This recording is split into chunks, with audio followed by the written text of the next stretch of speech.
Namun, bagi orang yang sudah terlatih batinnya akan mampu melihat ruang gaib dengan upaya Tuhan telah bertindak dengan membukakan tabir hijabnya.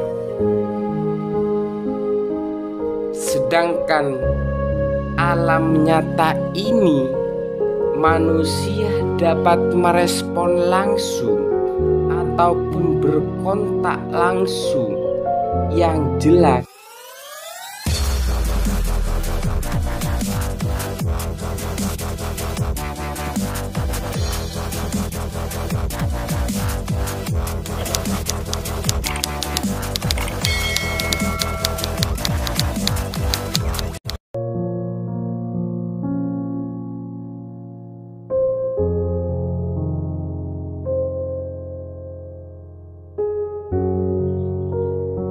Manusia sebagai makhluk eksistensial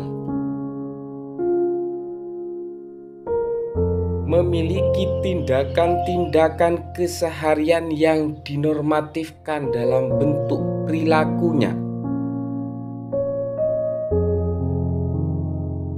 sehingga ia berada pada renungan eksistensial yang sudah ditentukan dan menjalani kehidupannya sebagai kehendak Tuhannya.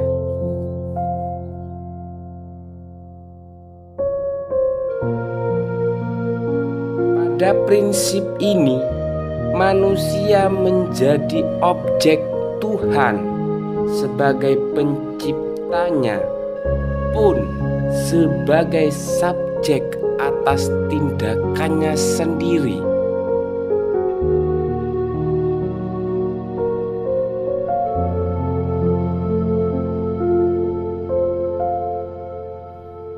Prinsip pengecualian pada eksistensinya adalah sikapnya pada kehadiran eksistensi yang lain, sehingga pengakuan kesempurnaan pada dirinya terbuhul pada eksistensi yang lain. Namun, pada dasar yang lebih intim, manusia tidak bisa menyangkal bahwa dirinya merupakan makhluk yang lemah karena membutuhkan yang lain sebagai bekal hidupnya, membutuhkan Tuhan sebagai Robnya, membutuhkan alam sebagai tempat pijakannya.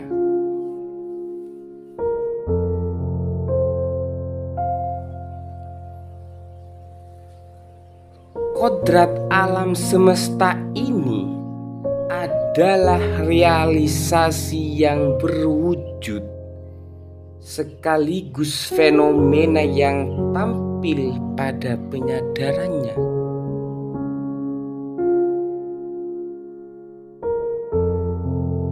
Manusia yang sadar bahwa dirinya akan mengalami yang namanya tua akan merasa dirinya itu selalu membutuhkan Tuhan.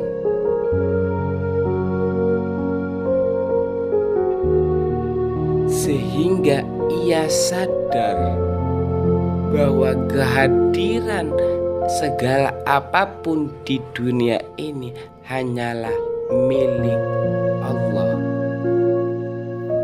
Ialah tidak mungkin ketika eksistensinya manusia tidak mengakui eksistensi di luar dirinya, baik hal demikian yang bersangkutan dengan hal yang gaib ataupun alam nyata.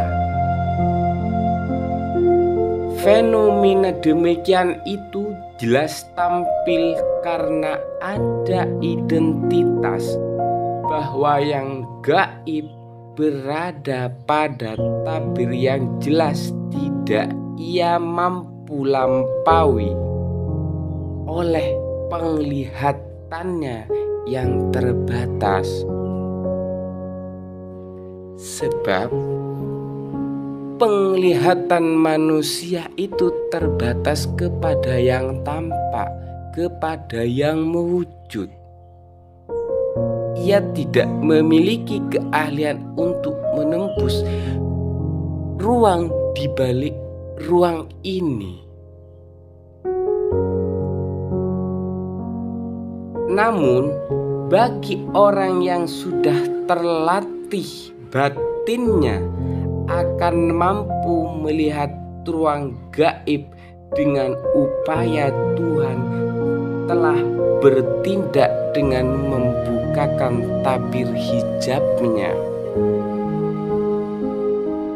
Sedangkan alam nyata ini manusia dapat merespon langsung ataupun berkontak langsung yang jelas karena alam ini mewujud nyata dan terlihat jelas dengan mata telanjang manusia.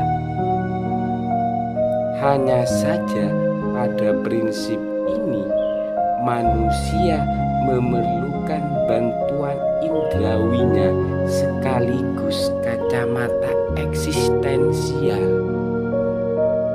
Jadi alam nyata yang kita lihat ini sebenarnya adalah wujud zahir dari wujud batin.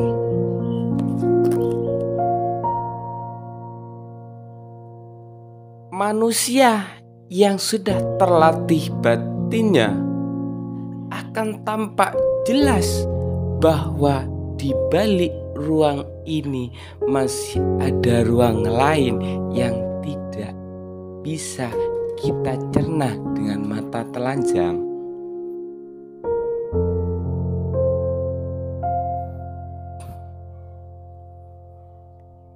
Dengan begitu, memang yang kita perlukan adalah sadar bahwa kita ini makhluk yang lemah, makhluk yang tidak mempunyai daya apapun.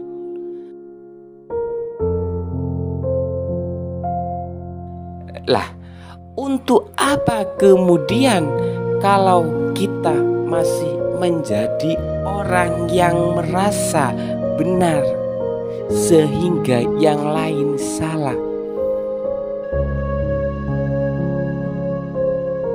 Apakah kita sudah melihat seberapa jauh hal yang tampak ini pada sesuatu yang tidak tampak oleh mata kita?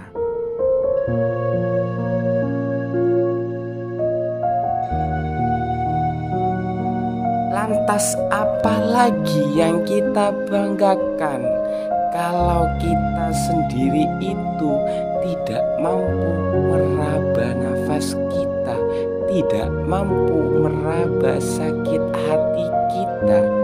Tiba-tiba kita itu menghirup udara segar, tiba-tiba kita itu mengalami yang namanya mati.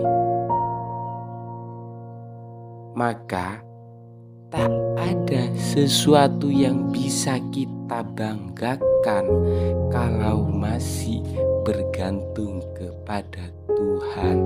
Sebab Tuhanlah yang memiliki kehendak segala bebasnya. Kita manusia hanya menjalankan perintahnya dan pula harus menjalankan larangannya. Kita ini sebagai manusia, eksistensi kita itu terbatas. Eksistensi kita itu tidak bisa unlimited. Satu-satunya yang harus kita lakukan ialah mengabdi kepada Tuhan dengan sikap ketakwaan kita, dengan kejernihan pikiran kita, dengan kesucian hati kita.